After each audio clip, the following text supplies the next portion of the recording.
welcome back to How Do You Know, where today we are exploring how nurses know. Let's introduce our guest to the show, Emily.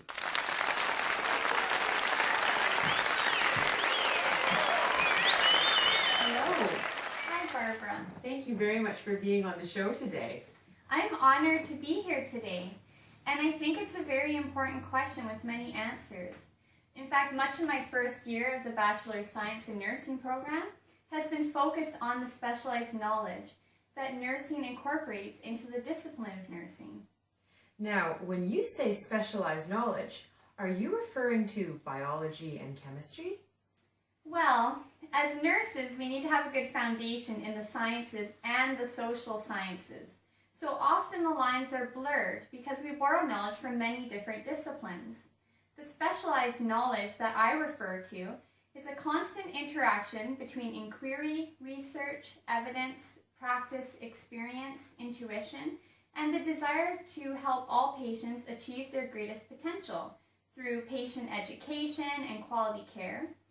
In fact, according to Carper, nurses have 5 ways of knowing, and those are emancipatory, which has to do with kind of the more socioeconomic and political aspect.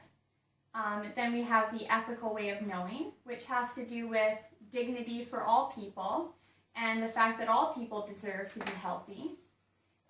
We get into personal knowledge, which is my own life experience and the knowledge that I bring to the table. There's the aesthetic knowledge, which has to do with approaching nursing from a creative point of view. And then we have the empirical knowledge, which is more focused on observations, data collection, and scientific knowledge. As well as, there's actually a 6th way of knowing that's been added fairly recently, and it's the idea of unknowing. Unknowing. So the idea that we have our own assumptions and biases when we approach a different situation or patient, but we have to be open to the idea that we don't actually know all the answers. Wow. Now, I had a question for you that I'm hoping you can answer. Okay. My mother was in the hospital recently and was seen briefly by her physician, and then most of her care was handled by the nursing staff. And the nurses had to make numerous decisions, sometimes minutes apart, especially since she wasn't the only patient needing their attention. So do you mean to say that every time a nurse makes a decision to turn her or help her walk around, they weren't just following orders from the doctor? That's right. Nurses work as part of a team of health professionals alongside physicians. So while physicians do give orders based on their own medical diagnoses, nurses work with the physicians to make sure that patient changes are documented and that care is administered effectively and to achieve quality patient outcomes.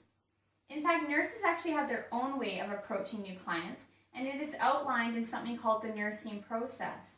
So the nursing process involves assessment, forming a diagnosis, planning care, implementing care, and then evaluating care to see if objectives have or have not been met.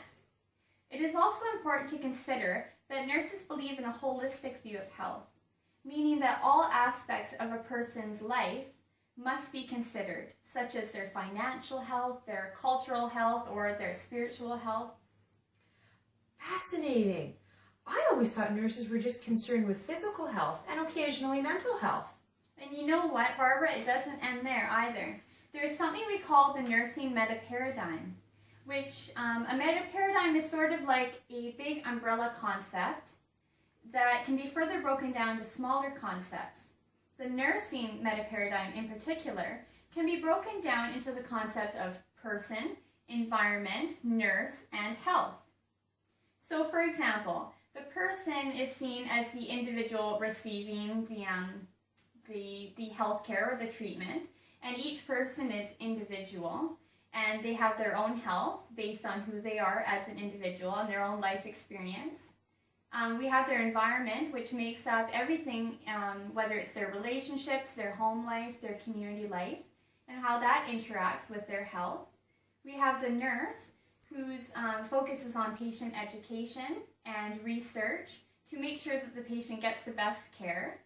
And then we have the health, which is a constant ebb and flow Sometimes you may feel well or you may not feel well, but you're still considered healthy.